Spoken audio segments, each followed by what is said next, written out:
Welcome to Crafty Little Things. I'm Andrea and I'm just doing a little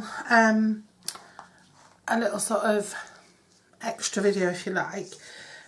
Tomorrow Stampin' Up demonstrators get to see the new catalogue. Some of them have already seen it, those who went to the on-stage sort of corporate conference. But the rest of us get to see it tomorrow, and we can probably can't share it until May, but we can start looking and getting ready. The idea is that we get to look at it and see what's coming up and pre-order things and start using the products and stuff so that we're ready to promote them once they're on sale to the public, or when they're about to come on sale to the public. And I just thought it might be fun to have a look at some things I'm hoping to see in the new catalogue. And if you're a Stampin' Up customer, or if you're not, or if you use them now and again, or if you're a demo, whatever, just to sort of hear if there's anything you're looking forward to seeing or hoping to see. One of the things I'm really hoping to see, the first thing I'm going to say, is a corner punch. I really feel that this is something that is missing from Stampin' Up. There used to be one that was part of the Project Life suite of whatever materials, and that all retired last June. So since then there's been nothing apart from the back of the envelope punch board. It's a bit of a faff, especially if you're doing classes and you don't want to be dragging your envelope punch board around with you. And something small and nifty, you could have a couple of those on your table for classes for people to use and be, want to buy and take home. Not that you can buy and take things home from classes, but would want one to have at home. Something decorative would be nice. Just a rounded corner would be nice. So yeah, I'm hoping to see something cute and small that'll give us something we can do on the edges of cardstock, so it's not just all square, or we do have sort of edging, but I just want a corner punch, that's all. The other thing I'd really like to see is some big scissors. Stampin' Up only do what they call snips, which are just really good pair of scissors that are super sharp and cut to the end and blah blah blah, but they're only little, and I find that this sort of size pair of scissors is something I use quite a lot, especially because I do a lot of big projects, and when you're cutting big card and stuff, it just makes your cut more precise. If you're cutting a long side, mine are always covered in glue and stuff, but yeah, I've seen a lot of crafters actually use this exact pair because they're off Amazon and they're not very expensive. But yeah, it would be nice to have some really good big scissors that cut right to the end and blah blah blah. So I'd love to see some big scissors. I wouldn't mind seeing something like a crocodile, something that really punches through, because lots of demos and lots of paper crafters now are enjoying making projects, not just cards and boxes and bags, but projects that hang and that lace together, like traveller's notebooks and things like that, and having a good punch that'll punch right through. I mean, I don't know what I'd do without this. This is a crocodile, it's got feet that go on it, but I've just took it out of the case, so I haven't put feet on. It makes it really easy to measure things when you're punching holes in. It also, you can put in eyelets and studs and things.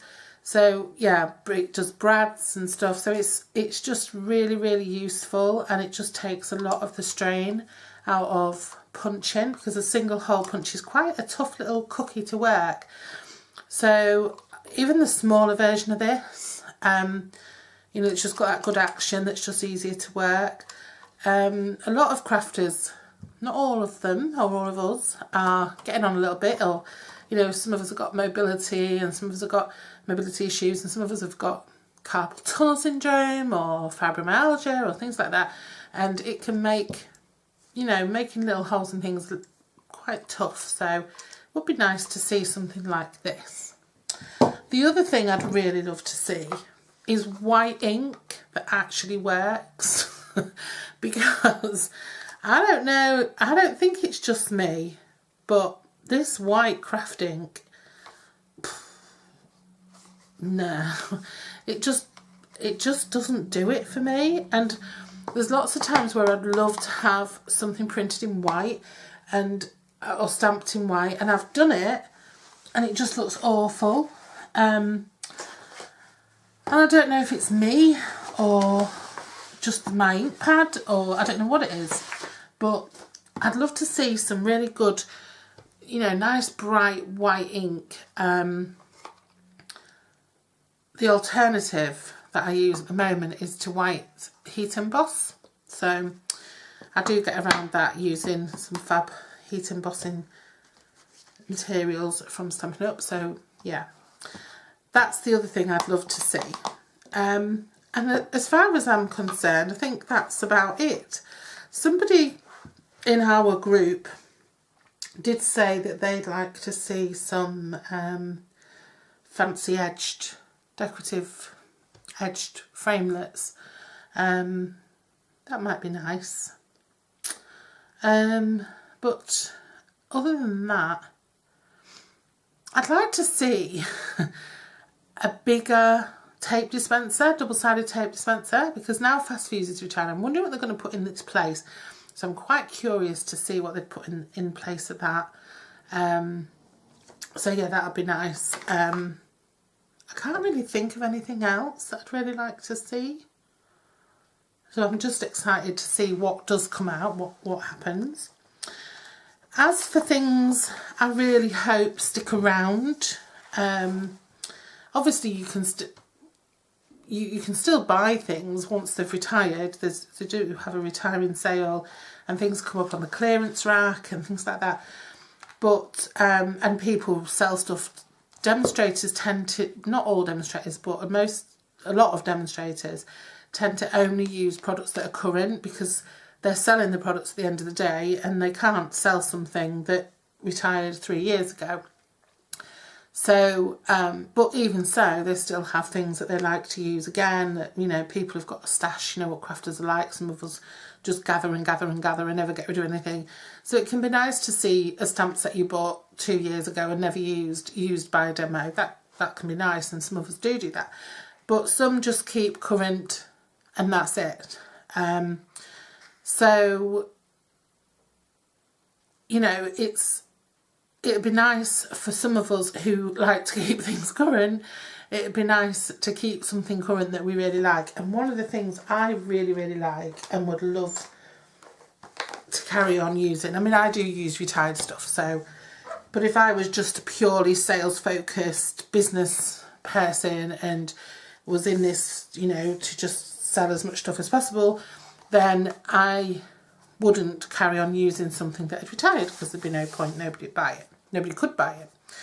So, this is one. This is Just Add Text. This is one of my favourite stamp sets. I absolutely love it.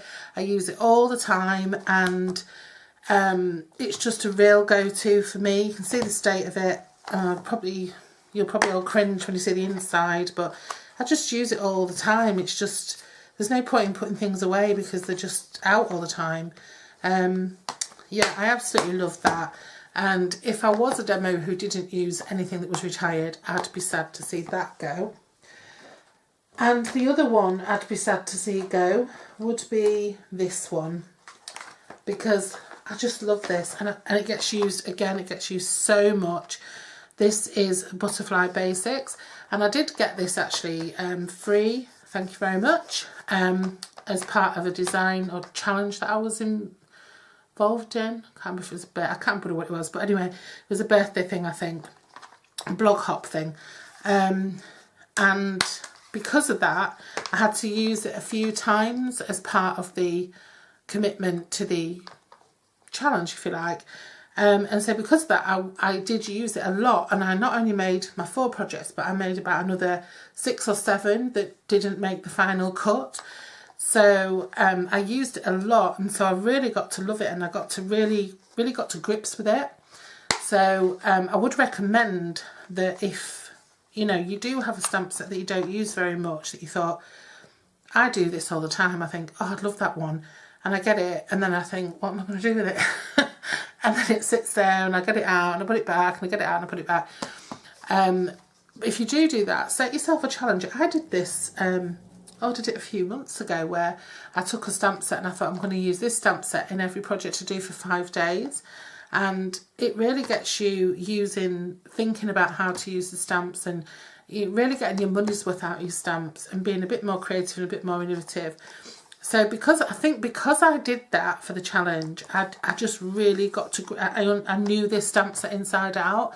And so when I'm thinking about, I mean, it has happened with other stamp sets since, but when I'm thinking about a project, I often think, oh yeah, I know exactly what I can use at Butterfly Basics because I'm so familiar with this one.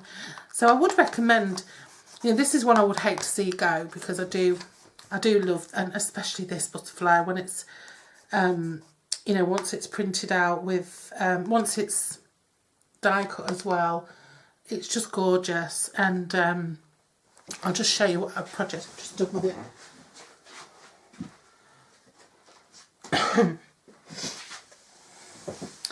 I just did this project, it's on my channel somewhere, which is a desk stand with inspirational quotes, you see, and I've used that there. I use this stamp to tone on tone, get a bit of texture to the backgrounds, and look, surprise, surprise, I used just that text for some of these. But look at these butterflies, they come out so beautifully, and I'd be really sad to see both the stamp and the die disappear. So yeah, so they're probably my favourite things, apart from the obvious, which is dimensionals. I mean, who can live without dimensionals and Tombow? I just can't imagine a world without those. So yeah, they're my would love to see tomorrow's and would hate to see go tomorrow's. So I thought that might be a little bit of a fun video, just an interesting video, just a bit of an insight into how my crafting brain works. So if you can think of anything that you'd hate to see go or love to see come, then just comment below, and I'd be interested to hear about it. Okay, take care, see you soon. We'll know tomorrow anyway.